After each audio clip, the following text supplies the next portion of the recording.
friends.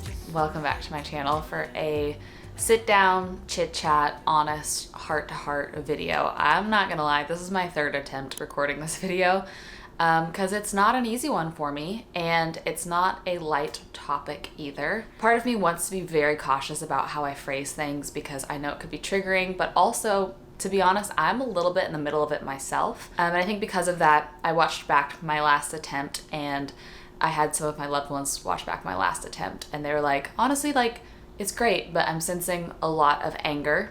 I'm sensing anger at yourself for getting to this point into the situation, and I'm sensing anger at other people for assuming that they know what you're going through or like projecting onto you. And that was very accurate. There are a lot of emotions in my heart, but I'm gonna try to present it as logically as possible, even if this might just be a little bit of a stream of consciousness word vomit. I'm going to be discussing body image. I'm going to be discussing disordered eating, divorce, stress, a lot of big heavy topics.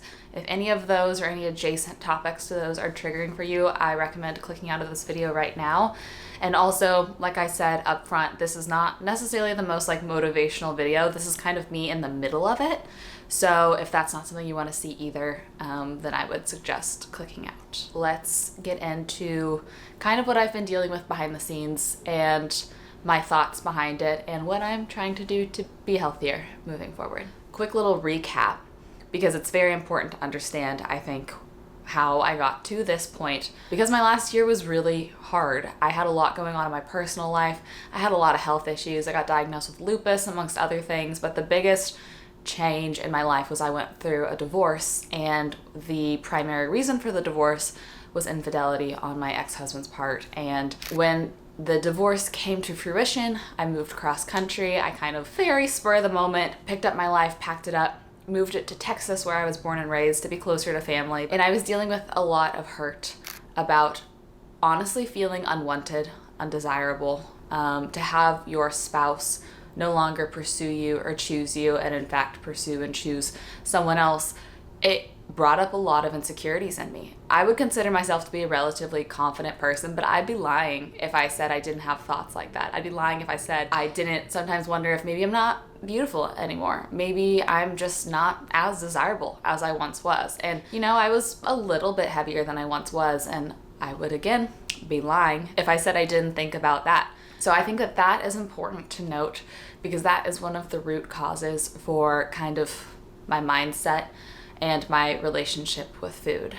Something that I think just happened, which I think this is normal and fine, is within the chaos of that whole first few months of the transition and trying to settle and trying to relocate, but also trying to stay on top of work throughout all of that, stay on top of contracts, run my own business, do that whole thing. I was just frankly overwhelmed. I had a lot of people in Texas, which was awesome, that wanted to see me and support me, which I needed and I appreciated, but it was just, you know, one more chaotic thing. I was trying to juggle people and moving and settling and work.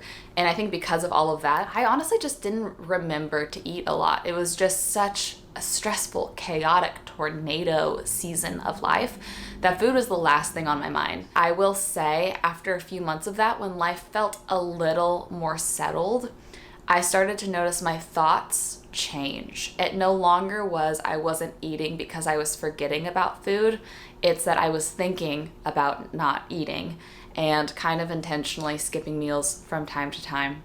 And I did also notice around the same time that I noticed my thoughts change, I noticed more and more comments of concern, which I do appreciate. And we're gonna get into some comments later that, you know, some were helpful, some were hurtful, but a lot of people just being like, hey, just wanna make sure that you're eating, you're being healthy, you're taking care of yourself. And I have lost unintentionally, I guess we could say, a good amount of weight, a noticeable amount of weight, 20, 30 pounds, which, you know, is a fifth of my body weight. And so that's pretty noticeable.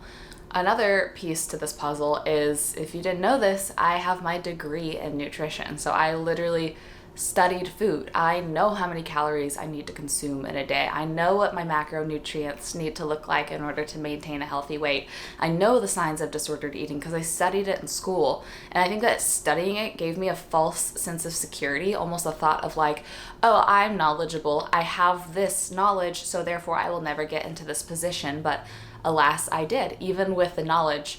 And it almost kind of feels like an extra little layer, if I'm being honest. This is one of those things that like I'm in the middle of it. This is not a correct, healthy thought. Having that knowledge has almost made me deal with an additional layer of guilt and shame of being like, you know very well what you're doing to yourself. Michelle, why are you doing it? This was something that I was navigating behind the scenes. It was honestly a big reason why I decided to get back into therapy, because I was like, my body has been through a lot in the last year, and I think I've handled it pretty well. I think I've recovered it pretty well, but this is definitely a lingering effect. I think that mental, emotional trauma, I am manifesting it physically by manipulating my body and depriving it of food.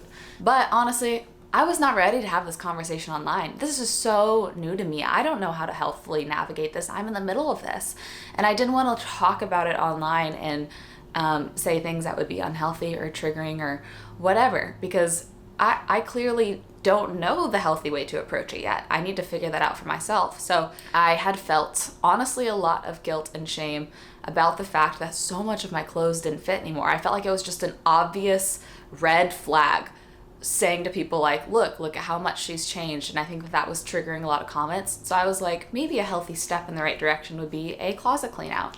And in a vlog, I was like, I'm going to try on all my summer clothes, and the clothes that no longer fit and make me feel these bad feelings of guilt and shame and disappointment in myself, I'm going to get rid of them. I'm going to donate them. And I'm going to go instead buy a couple new pieces that fit me well and make me feel better about myself for this phase of life that I'm in now, while I work on recovering and gaining back some of this weight. Now I realize that starting to try to navigate that semi-publicly without explicitly stating my reasoning why could be misinterpreted, and I think it was misinterpreted.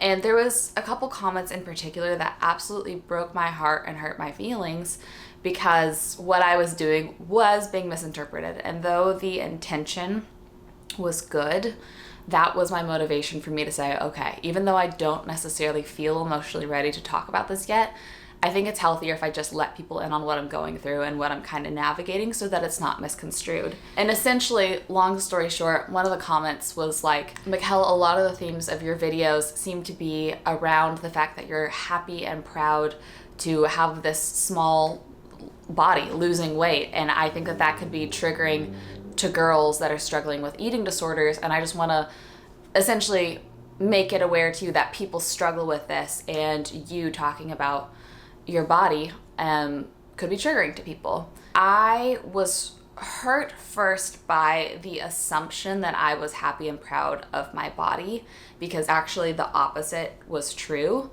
It was a weird dichotomy of me wanting to feel desirable, and so I was depriving myself of food, but then also feeling ashamed with the results. I felt like, Michelle, you have your degree in nutrition, you share your life online, thousands of girls watch you. You need to be a good role model. Why, if anyone should be a good role model, it should be you. Why can't you do this for other people? Why are you doing this to yourself? To hear someone say that to me was very much like, I think a sore spot, because it was very much something that I was also struggling with. I think it's important that I include that example for a couple reasons. First, because I don't think it's ever healthy or good to project emotions onto someone. We don't know what they're actually thinking or feeling or going through. Though intentions are good, I don't think it's ever healthy to comment on someone else's body. Obviously, if you are a friend and family of someone, you want to make sure someone's being healthy. That's one thing. But to, I guess, comment on someone's body and project assumptions onto them is when that could be hurtful, especially on the internet. You know what I mean? Humans are so multifaceted and have so many things, and even if they share a lot of their life, there's a lot that you don't know. That being said, that's a big motivation of mine, to try to logically explain to you how I got to where I was, maybe the unhealthy thoughts that I was having that led me to get to that point. My goal right now is to put back on healthy weight. That is my goal. That is something I've been working towards, and that's something that I think I've been doing better at. I will say therapy's helped, Also, having a supportive partner has helped. That doesn't need to be a solution at all, but that has been something I noticed starting in Hawaii. Just spending time with Jordy, I found myself eating 3 meals a day, and it's been helpful for me to kind of get into that routine a bit, because for a lot of days for the last 8 months I was eating 1 meal a day and a little snack. And so to have breakfast, lunch, dinner has been a huge shift. I think what I will be doing moving forward is kind of just trying to encourage myself to eat healthy, cook for myself, do things for myself in that way, and that will probably be incorporated into vlogs. I hope that that's something that is going to be received okay, of a recurring theme of like treating our bodies really kindly and trying to seek out healthy, nutritious, dense, filling, fulfilling foods, and being gentle to my body as well. Also, I think I need to remind myself that it's okay to not be a perfect role model. I put a lot of pressure on myself to try to be that when sharing my life on the internet. Oh no, I'm gonna get emotional. I sometimes forget emotionally. I know logically how much has changed for me in the last year, but I sometimes forget emotionally how much has changed for me in the last year. And I try to be the person that bounces back so quick and heals so quick. And I think I did a lot of healthy healing and growth correctly. But I have to remind myself that it's okay to still have areas of hurt and of healing that needs to happen. And I think that for me, it's manifested in food, and it's manifested in body image, and it's manifested in all of those sorts of things, and therefore turned into shame and guilt of not being a good role model and influence as someone with a literal nutrition degree. So hopefully me opening up about this will do more good than harm. Like I said, not really quite sure if I have the emotional capacity for these conversations yet, but I don't think I really have a choice, so that's okay. I'm just gonna push through it and share. But I have felt progress in the last few weeks, which has been encouraging to me, and I hope to keep it up. And I'm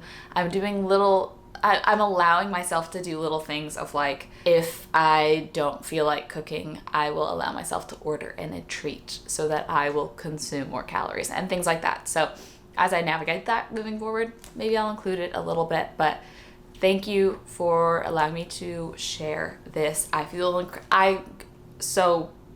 gonna be honest, I feel incredibly uncomfortable sharing this. Something I really haven't said out loud very much, and I don't like saying this out loud, but thank you for allowing me to. Let's treat our bodies well together. I would love if we could encourage each other to do that as a community, just to be kind and loving and gentle to our bodies and to nourish them and to take care of them. Lord knows I need to be better about that. Maybe we can all be accountability for each other in that way. Okay, I'm gonna stop rambling now. Hope third tries the charm. I love you. I hope you have the best rest of your day, and I will see you in a video very soon. So give me a sign. Give me a sign. Oh, give me a sign. Baby, give me a sign. Just give me one more talking to you. Here we go again, staying up all night to see if you've been texting me. Where do we go from here?